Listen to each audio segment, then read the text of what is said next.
Nah, akhirnya kita masuk ke materi yang keempat, yaitu yang berjudulnya kesehatan ekonomi. Di sini para saudara-saudari bisa lihat ya, apa gambar yang saya tampilkan. Mungkin para saudara-saudari sudah melihat dengan baik ya.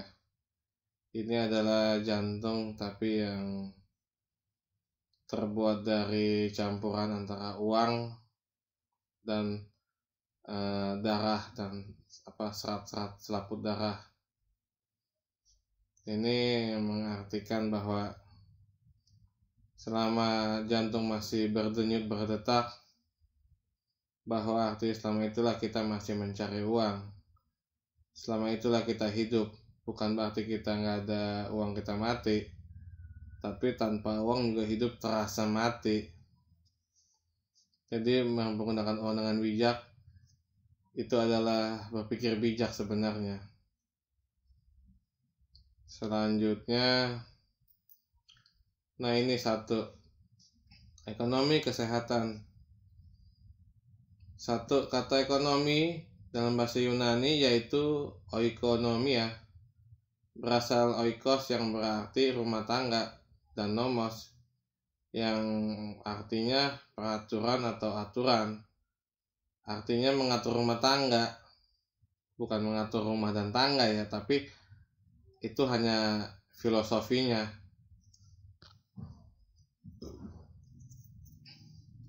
Dua, rumah tangga terdiri dari satu atau lebih orang yang tinggal bersama-sama di sebuah tempat tinggal dan berbagi makanan atau akomodasi hidup, dan bisa terdiri dari satu keluarga atau sekelompok orang.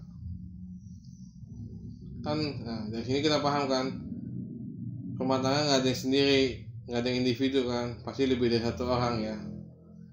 Bisa suami istri dengan anak, dengan ponakan, dengan ipar, dengan mertua, dan sebagainya. Ketiga, manfaat umum atau ilmu, mempelajari cara-cara mengelola dan mengalokasikan sumber daya untuk memenuhi kebutuhan dan mencapai kemakmuran. Kalau nomor 3 ini udah keahliannya bidangnya orang Chinese dah, yang ingatnya cari cuan, bukan bocuan. Lanjut keempat, tujuan memprediksi kemungkinan masa depan dalam hal perencanaan usaha atau bisnis, tentunya dalam keputusan kebijakan penentuan, baik harga, rencana terkait pemasaran, dan berkelanjutan terus-menerus. Makanya kalau pengusaha itu tidak punya jaringan, tidak punya etikat bisnis, tidak punya kebaikan, dan mohon maaf aja, berkat dari Tuhan pun akan jauh.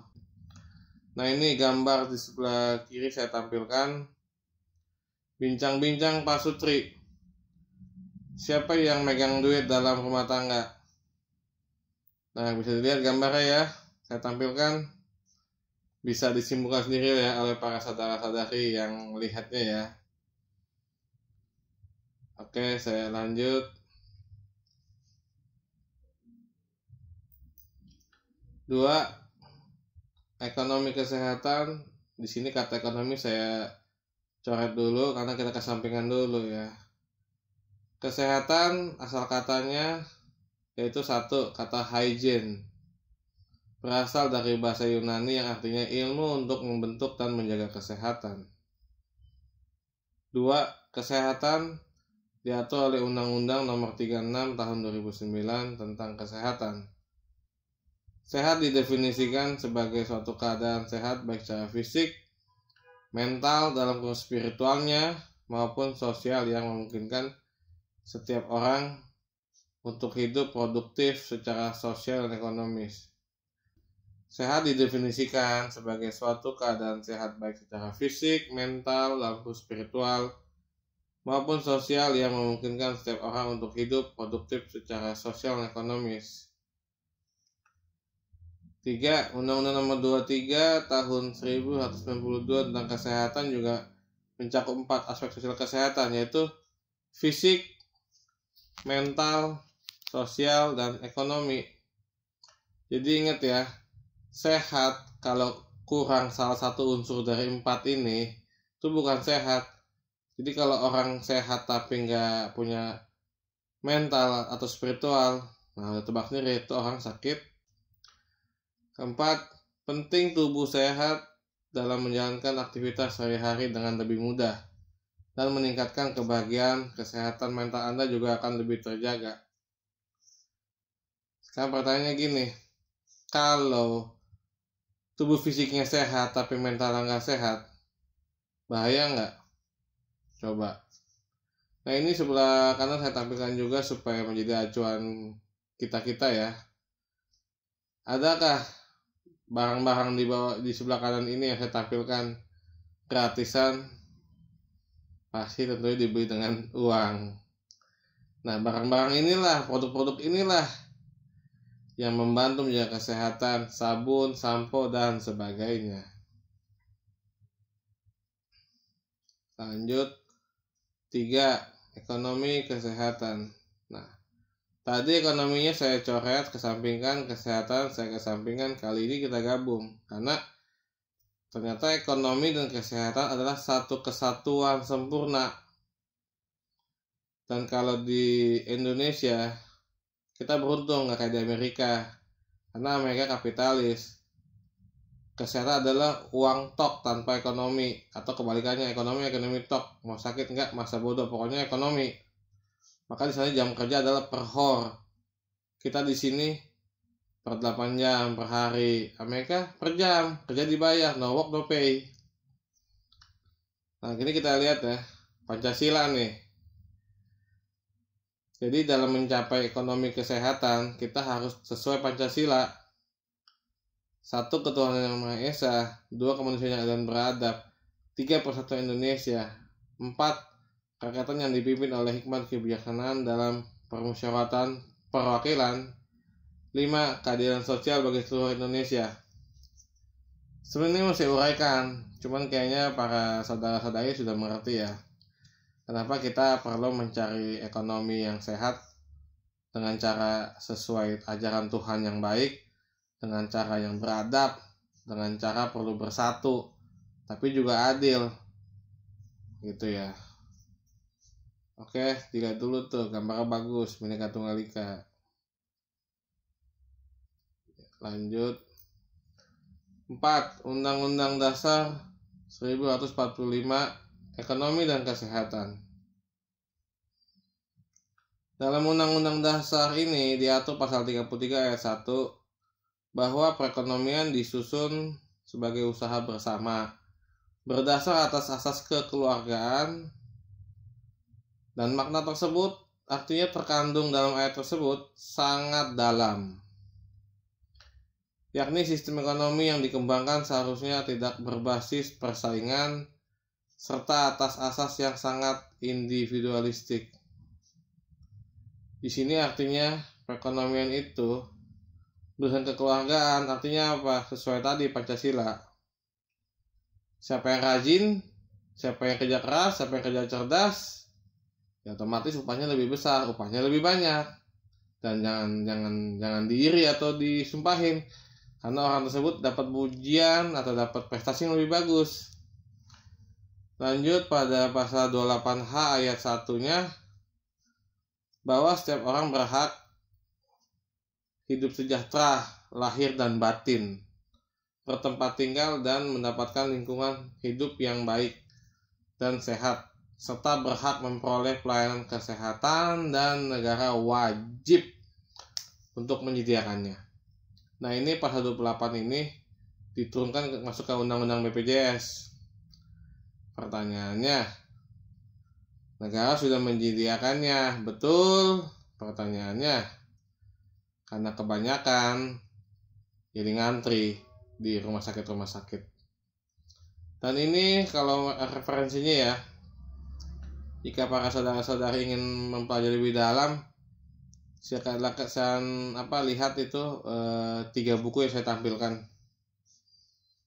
Ya, tapi ya itu sebagai acuan kita, karena kita belajar juga ada dasarnya dan juga ada tujuannya, dan nanti juga ada hasilnya.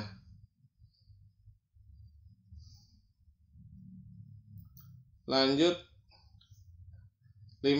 Ekonomi tambah kesehatan.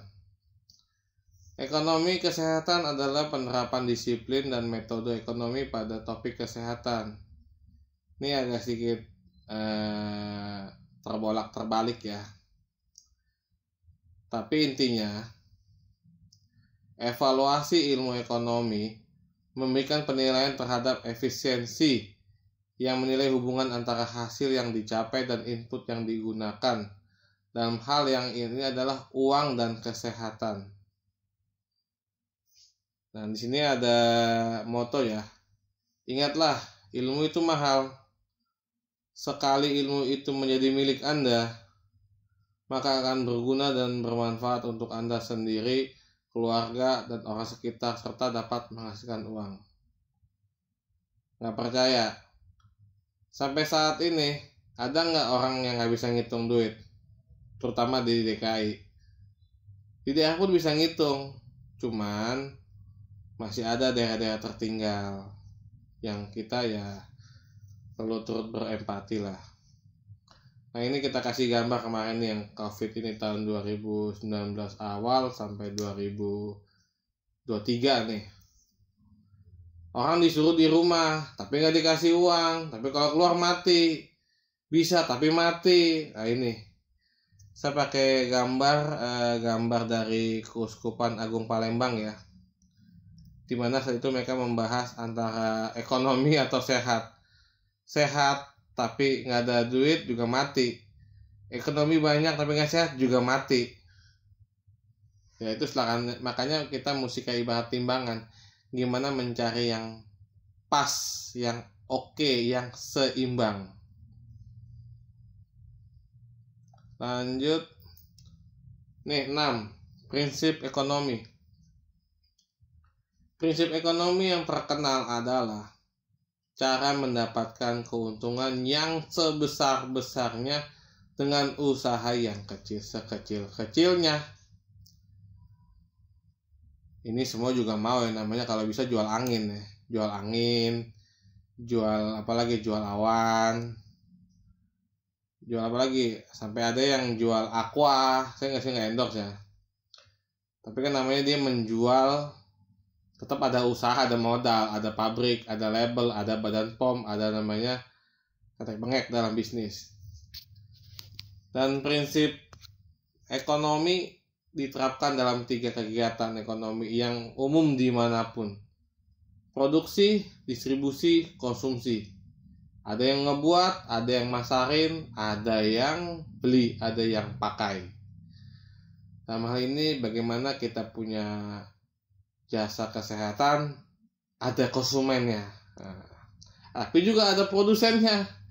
Karena kalau tukang pijit nggak ada pembeli, nggak ada jasa, nggak ada pemakainya, nggak ada peminat, ya bubar. Jadi prinsip ekonomi jelas memberikan pemahaman pada kita bahwa tak ada di dunia ini yang benar-benar gratis kecuali buang gas atau angin mengambil oksigen isi sendiri ya. Atau lain-lain yang kita pikir ada kan yang gratis, kita bersyukur pada Tuhan karena oksigen kita nggak disuruh bayar sama monopoli lah, sama tanda kutip pengusaha ya. Nah, kita lihat gambarnya itu sebelah kanan, kalkulator uang. Apakah untung itu harus selalu uang? Mari kita merenung dan berpikir sejenak. Kita berkumpul, kita bersyukur, bertambah ilmu, bertambah wawasan, mempererat persekutuan, syukur-syukur kerjasama menghasilkan untung, bisa dibagi. Cuan. Oke, lanjut. 7. Stigma negatif pijat di Indonesia. 1. Umumnya profesi pemijat diidentikan dengan open BO. Tahu kan BO? Pijat plus, esek dan lain-lain. Ya kan plus, kenapa? Dikasih anduk hangat, dikasih teh botol yang dingin, ya diesek, ya kan dikusuk, kan nggak mungkin pijat tanpa sentuhan. Oke. 2. Pemijat biasanya memiliki ilmu spiritual tertentu, ilmu hitam. Hati-hati loh, dia pemijat yang memakai atribut yang rada-rada klinik, pakai ibaratnya pakai apa sih, tulisan-tulisan atau pakai mantra-mantra, itu kan orang juga takut kan. Ketiga, keahlian si pemijat diragukan oleh calon. Kenapa? Ya masih muda orangnya, ya terlalu keren, ya kayaknya pendiam, ya nggak ada izinnya, ya habis nggak ada kesempatan. 4, terlalu banyak minyak diolesi. Ini juga banyak nih, terutama pijit-pijit tradisional. Saya juga ngalamin nih sebagai yang buat ini. Saya rasa kayak mau digoreng, sedangkan tekanan pijat tidak ada. Tapi ya masih banyak terjadi nih. 5, tidak semua terapi cocok untuk setiap klien, karena pengajaran atau di kursus sekolah yang berbeda-beda. 6, terkait pemijat, perlunya nih etika, sopan santun, tata krama. Jangan menseleng boy, misal ada yang mijat, temennya lewat begitu sambil lari atau jalan cepat. Itu kadang klien juga terganggu ya, apalagi kalau lagi dipijat, lagi nyaman, kayak ada angin, juga gak nyaman. Dan juga harusnya, ini juga penting nih, tanya ke calon klien. Menyesuaikan lah, mau dipijat lembut, keras, rasanya mau enak gimana gitu. Ini saya ada YouTube ya, mengikis stigma negatif profesi terapis. Ini ada barcode, tinggal di scan aja. Tuh, di situ ada saya kasih tampilan pijat santai itu. Di sini pemijatnya tunanetra. Saya berharap ke depan kalau punya rencana saya sukses, saya juga ingin mengembangkan seperti ini, karena kasihan mereka sudah nggak ada penglihatan di dunia. Dan kita yang hadir di sini bersyukur Tuhan berikan kita kesehatan mata yang begitu baik dan begitu banyak hal yang kita bisa lihat. Coba bayangkan kalau nggak ada mata, bayangkan aja sendiri ya. Lanjut. Nah, 8, potensi untung dan ruginya pijat. Lihat, Red Ocean dengan Blue Ocean. Nah, kalian kalau memang mau nanti mengikuti pemijat, kalian tuh akan menjadi pemancing. Wajar dong, karena mencari pasien. Lihat, kalau laut yang merah ini, sudah banyak nih orangnya. Laut yang biru masih bersih clean. Karena saya bilang tadi, profesi pijat itu masih stigma negatifnya. Coba kalau di luar negeri, jadi spa. Di sini spa. Ada pun yang kayak kimochi, itu pun orang masih ragu, takut pas lagi pijat digerebek. Atau mungkin apa iya bisa pijat sehat? Atau jangan-jangan diajakin yang plus yang kayak lagi viral di TikTok tuh, namanya petik mangga. Lanjut. 9, apa sih marketing? Nah, ini sangat perlu kita nanti ke depan. 1, influencer, ikon artis dan lainnya adalah seseorang yang memiliki kemampuan menggerakkan orang lain dalam jumlah banyak atau massa untuk melakukan sesuatu yang tertentu. Aktor, artis, selebriti, blog internet memungkinkan orang untuk menjangkau khalayak di seluruh dunia dan menjadi terkenal di dalam satu atau lebih komunitas internet. Makanya saya mencoba TikTok tahun 2020 sebagai penonton, tapi saya aktif di 2023 awal. Saya menyesal sebenarnya, tapi saya senang. Kenapa? Karena bisa bertemu teman baru, kawan baru, bisa ketemuan, malah ada yang ngasih job, ngasih pekerjaan, jadi uang juga. Artinya apa? Sebelah mungkin belum bisa ngasih pekerjaan, ngasih rezeki, tapi tahu-tahu yang jauh bisa menjadi dekat. Syukur deh, amin. 2, email marketing. Ini brosur penawaran dan sebagainya. Ini saya email yang diisi dengan brosur yang dikirimkan kepada pelanggan, dan biasanya ada promo-promo. Dan di sini saya tampilkan 20 influencer Instagram yang berpengaruh di Asia. Ya. Kenapa investor dipercaya? Artinya apa? Kalau sampai dia mijet tapi nggak bagus, waduh, citra. Silakan dilihat dulu ya. Lanjut. 10, apa sih marketing? Masih lanjutan nih. Ada telemarketing, pemasaran menggunakan telepon sebagai komunikasi untuk menjual produk atau layanan kepada pelanggan. Melakukan panggilan telepon, memberikan penjelasan, menjawab pertanyaan, melakukan evaluasi. Ini masih terjadi, banyak Telkom nih. Telkom atau BPJS nih. Tapi kadang ini agak rancu. Kenapa? Karena orang lagi di jalan dia telepon. Orang lagi di kamar mandi dia telepon. Oke, ini keempat. Referral program. Marketing mulut ke mulut, mengajak pelanggan untuk merekomendasikan brand ke orang lain. Misalnya saudara Ane di sini, oh mijit ini enak loh, bagus loh. Oke deh, ajak istrinya, ajak anaknya, ajak tetangganya. Itu namanya dari mulut ke mulut, istilah kata kepercayaan sedikit demi sedikit menjadi bukit. Oke, lanjut. 11 masih apa sih marketing? Yaitu konten marketing. Nah, ini konten strategi pemasaran nih. Menggunakan segala jenis konten, tulisan, video, suara. Nah, ini menggunakan sosial media antara lain Facebook, Google, Instagram, TikTok, live streaming, YouTube, Twitter, dan sebagainya. Yang saya mau tanya, adakah di zaman ini orang yang tidak pakai handphone? Zaman dulu, paling Hongkong Andy Lau, itu handphone itu gede, satu kotak. Sekarang handphone yang PRT pakai handphone, bisa Android lagi. Nah, pertanyaannya nih bagi para saudara ini, jawab sendiri aja ya. Pentingkah sosial media?